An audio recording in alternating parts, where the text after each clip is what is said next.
அனைவருக்கும் வணக்கம்.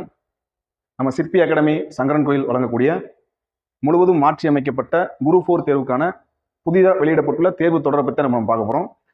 நம்ம டெஸ்ட் ஷெடியூல் பார்த்தீங்க அப்படின்னா மொத்தமாக 46 டெஸ்ட்டை உள்ளடக்கியது. எப்போ ஸ்டார்ட் பண்ண போகிறோம் அப்படின்னா 29, அதாவது வர ஜனவரி 29 புதுசாக ஸ்டார்ட் ஆக போகுது. ஸோ இதில் எப்படி டிஎன்பிசியோட கொஸ்டின் பேட்டர்ன் எப்படி இருக்கும் அப்படின்னு பார்த்தீங்கன்னா 100 தமிழ் கேட்க போகிறான், 25 மேத்ஸ் கேட்க போகிறாங்க, ப்ளஸ் அடிஷனலாக பார்த்தீங்க அப்படின்னா 75 ஜிஎஸ் கேட்க போகிறாங்க. அந்த கொஸ்டின் எப்படி ஸ்பிளிட் பண்ணுறாங்களோ அதை பேஸ் பண்ணி தான் நம்ம என்ன பண்ண போகிறோம் அப்படின்னா ஷெடியூல் நம்ம ஸ்பிளிட் பண்ணி செட்டப் பண்ணி வச்சிருக்கோம். இதில் அவங்க புதுசாக வெளியிடப்பட்டது முன்னாடி பார்த்தீங்கன்னா ஒவ்வொரு சப்ஜெக்ட்டுமே மார்க் கேட்டகரைஸாக பிரித்து கொடுத்துட்டாங்க. இதில் பார்த்தீங்க அப்படின்னா பொது அறிவியலிருந்து 5 கேள்வி கேட்க போகிறாங்க, புவியிலிருந்து 5 கேள்வியும், இந்திய வரலாறு மற்றும் பண்பாடு இந்திய தேசிய இயக்கத்திலிருந்து ஒரு 10 கேள்வியும், இந்திய அரசியலமைப்பிலிருந்து 15 கேள்வியும், பொருளாதாரம் மற்றும் தமிழ்நாட்டுடைய வளர்ச்சி நிர்வாகத்திலிருந்து 20 கேள்வியும், தமிழ்நாட்டுடைய வரலாறு பண்பாடு மரபு மற்றும் சமூக அரசியல் இயக்கத்திலிருந்து 20 கேள்வியும் கேட்க போறாங்க. ஸோ மொத்தமாக இதை சேர்த்து பார்த்தீங்கன்னா 75 கேள்வி. அதுக்கப்புறம் பார்ட் பியில் பார்த்தீங்க அப்படின்னா மேத்ஸ் பிளஸ் ரீசனிங், மேத்ஸ்லேருந்து 15 கொஸ்டின் கேட்க போறாங்க, ரீசனிங்லேருந்து பார்த்தீங்க அப்படின்னா 10 கொஸ்டின் கேட்குறாங்க.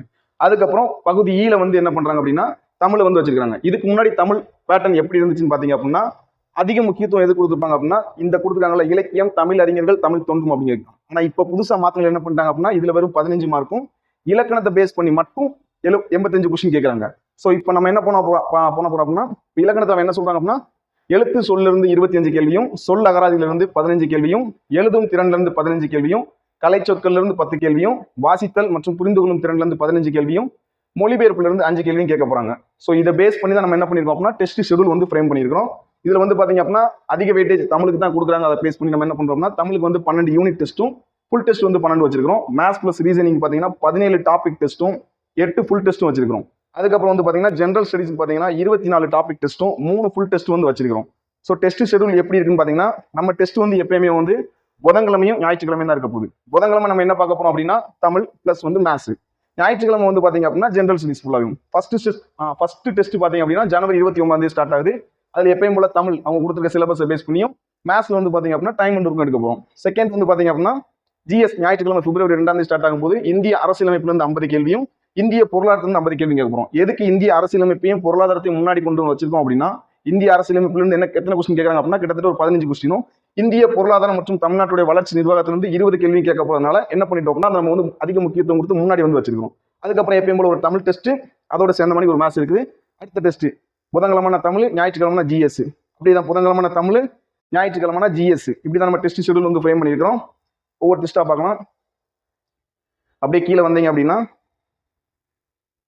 ஜிஎஸ்ல ஒரு சப்ஜெக்ட் முடியுது அப்படின்னா அடுத்த சப்ஜெக்ட் ஆரம்பிச்சிடும். இப்போ பாத்தீங்க அப்படின்னா இதுக்கு முன்னாடி வரைக்கும் இந்திய அரசியலமைப்பும் இந்திய பொருளாதாரம் இருந்துச்சு. இப்போ பாத்தீங்க அப்படின்னா தமிழ்நாட்டுடைய வரலாறும் பண்பாடு ஆரம்பிச்சிருது. இங்க பாத்தீங்க அப்படின்னா தமிழ்நாட்டுடைய வளர்ச்சி நிர்வாகம். எப்பயும் போல இங்கிட்ட 50 கொஸ்டின், இங்கிட்ட 50 கொஸ்டின் கேட்கிறோம்.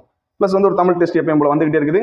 இதுல பாத்தீங்க அப்படின்னா மேத்ஸ் டெஸ்ட் முடிஞ்சதுக்கு அப்புறம் என்ன ஆகுது அப்படின்னு பாத்தீங்கன்னா 2D 3D எல்லாம் முடிஞ்சதுக்கு அப்புறம் ரீசனிங் ஸ்டார்ட் ஆயிடும். ரீசனிங் இங்க ஸ்டார்ட் ஆகும்போது என்ன ஆகுதுன்னா தமிழ் நமக்கு ஃபுல்லா முடிஞ்சிருது. தமிழ் முடிஞ்சோன்னு என்ன பண்றோம் அப்படின்னா தமிழ் ஃபுல் டெஸ்டா கண்டக்ட் பண்ணும்போதேவும் மேத்ஸ்ல முடிஞ்சதுக்கு அப்புறம் ரீசனிங் ஆரம்பிச்சிடணும். ஸோ இங்க தமிழ் ஒரு ஃபுல் டெஸ்ட், இங்க என்ன பண்றோம் நம்ம ரீசனிங் ஆரம்பிக்கிறோம். ஸோ இங்கே நம்ம என்ன பண்ணிடுவோம் அப்படின்னா கிட்டத்தட்ட 100 மார்க் நம்ம என்ன பண்ணிடுவோம் முழுசா தயாராகிடும். ஸோ அதுக்கடுத்து பாத்தீங்கன்னா ரீசனிங் ஆரம்பிக்குது. ஸோ அடுத்து எப்பயும் ஒரு ஜிஎஸ், ஒரு தமிழ் ஆட்டோமேட்டிக்கா பாத்தீங்கன்னா என்ன ஆரம்பிச்சது ஃபுல் டெஸ்டா வர ஆரம்பிச்சிருது. அப்படியே கீழே இருந்தீங்கன்னா மொத்தம் எத்தனை டெஸ்ட் வருது நம்ம ஷெடியூல் படி பாத்தீங்க அப்படின்னா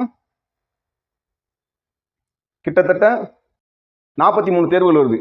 எப்போ முடியுது அப்படின்னா ஜனவரி 25 முடியுது. கடைசியா சயின்ஸோட முடிக்கிறோம். நம்ம ஏன் சயின்ஸை கடைசியா வச்சிருக்கோம் அப்படின்னா சிலபஸ் அதிகம், மார்க் என்ன பண்ணாங்க கம்மியா தான் கேட்கறாங்க. அதனால தான் சயின்ஸை கடைசியா கொண்டு போய் வச்சிட்டோம். அதுக்கப்புறம் ஜூன் 25 முடிஞ்சதுக்கு அப்புறம் என்ன பண்றோம் அப்படின்னா முழு மாதிரி தேர்வுகள் ஆரம்பிக்கும்.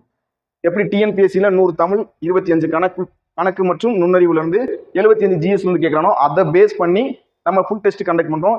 எப்பயுமே இந்த ஃபுல் டெஸ்ட் பாத்தீங்க அப்படின்னா எவ்வளவுதான் படிச்சாலும் ஒவ்வொரு சப்ஜெக்ட்ல பர்டிகுலரா நம்ம பிரிச்சு போடும்போது அதிகமா மார்க் எடுப்போம். இந்த ஃபுல் டெஸ்ட் நம்ம பண்ணி பார்க்கும்போது தான் டேரக்டா டிஎன்பிஎஸ்சி ஒரு எக்ஸாம் ஹால்ல என்ன எழுதுவோமோ அந்த ஒரு ஃபியர்னஸ், ஒரு பயம் கலந்த ஒரு உணர்வு நமக்கு கிடைக்கும். அதுக்கப்புறம் பாத்தீங்கன்னா ஃபுல் டெஸ்ட் ஆரம்பிச்சது.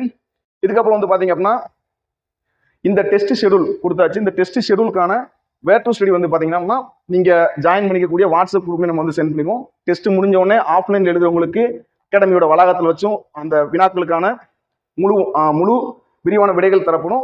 ஆன்லைன்ல ஜாயின் பண்ணிருந்தீங்க அப்படின்னா ஒன்னு நம்ம அகாடமியோட ஆப்ல இருக்கும். அப்படி இல்லை அப்படின்னா யூடியூப்ல என்ன பண்ணுவோம் அப்படின்னா அந்த டெஸ்ட்டுக்கான முழு விளக்கத்தை நம்ம அளிப்போம். அதுக்கப்புறம் பாத்தீங்கன்னா ஒவ்வொரு டெஸ்ட் முடிஞ்சோடனே மாணவர்கள் எடுத்த மதிப்பெண் அடிப்படையாக கொண்டு மதிப்பெண் பட்டியல் வெளியிடப்படும். அதுக்கப்புறம் பாத்தீங்க அப்படின்னா இப்ப நம்ம ஆஃப்லைன்ல போறவங்க டேரக்டா அகாடமி வளாகத்துல போட்டுருவீங்க. சப்போஸ் ஆஃப்லைன்ல போட முடியல, என்னால ஆன்லைன்ல அட்டன் பண்ண முடியும் அப்படின்னா என்ன பண்ணலாம்னா டேரெக்டாக கூகுள் ப்ளே ஸ்டோரில் போய் சிற்பி அகாடமி சொல்லி அடிச்சிங்க அப்படின்னா நம்ம இன்ஸ்டியூட் லோகோ தான் இது வந்து உங்களுக்கு வந்துடும். இதில் நீங்கள் போனீங்க அப்படின்னா டெஸ்ட் ப்ராக்டிஸ் பண்ணுறதுக்கு டெஸ்ட் போடணும்னு போட்டுக்கலாம்.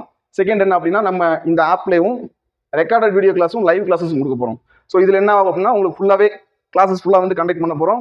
அதுக்கப்புறம் வந்து பார்த்தீங்க அப்படின்னா இந்த ஆன்லைன் கிளாஸ் எப்போ ஸ்டார்ட் ஆகும்னு பார்த்தீங்கன்னா வர 27ஆம் தேதியிலிருந்து ஸ்டார்ட் ஆக போகுது. செகண்ட் என்ன அப்படின்னா இதிலே நீங்கள் வந்து டெய்லி காலையில் 5 மணிக்கு 25 ரூபா பே பண்ணீங்க அப்படின்னா டெய்லி காலையில் 5 மணிக்கு 20 கொஸ்டின் மேத்ஸ் கொஸ்டின் நீங்கள் வந்து டெஸ்ட் எழுதி பார்க்கலாம். ஒரு 20 நிமிஷத்துக்கு அந்த மேத்ஸ் கொஸ்டின் எழுதுற மணிக்கு தான் நம்ம வந்து என்ன பண்ணிருக்கோம்னா ஃப்ரேம் பண்ணிருக்கோம். அந்த மேத்ஸ் கொஸ்டின் பார்த்தீங்க அப்படின்னா முழுவதும் இதுக்கு முன்னாடி ப்ரீவியஸ் இயர் டிஎன்பிஎஸ்ல என்ன கேட்டாலும் அதை பேஸ் பண்ணி தான் நம்ம வந்து கொடுத்துருக்கோம். இதான் நம்ம டெஸ்ட்டுக்கான ஷெடியூல். மொத்தம் பார்த்தீங்க அப்படின்னா கிட்டத்தட்ட எத்தனை டெஸ்ட் வரைக்கும் போயிருக்குது? 46 டெஸ்ட் வரைக்கும் போயிருக்குது. நீங்கள் ஒவ்வொரு டெஸ்ட் போடும்போதேவும் என்ன ஆகும்னா கொஞ்சம் கொஞ்சமாக மார்க் வந்து க்ரோத் ஆக ஆரம்பிச்சிடும். ஸோ நம்ம எவ்வளோ படிக்கிறோங்கிறது முக்கியம் இல்லை, அதை எப்படி அப்ளை பண்ணி பார்க்குறோம் அதுதான் ரொம்ப ரொம்ப முக்கியம். ஸோ டெஸ்ட் போட்டால் மட்டும்தான் எக்ஸாம் வந்து கிளியர் பண்ண முடியும் அப்படிங்கிற ஒரு சுச்சுவேஷன் வந்ததுனால கண்டிப்பாக நம்ம டெஸ்ட் போகிறது ரொம்ப ரொம்ப நல்லது. ஓகேவா?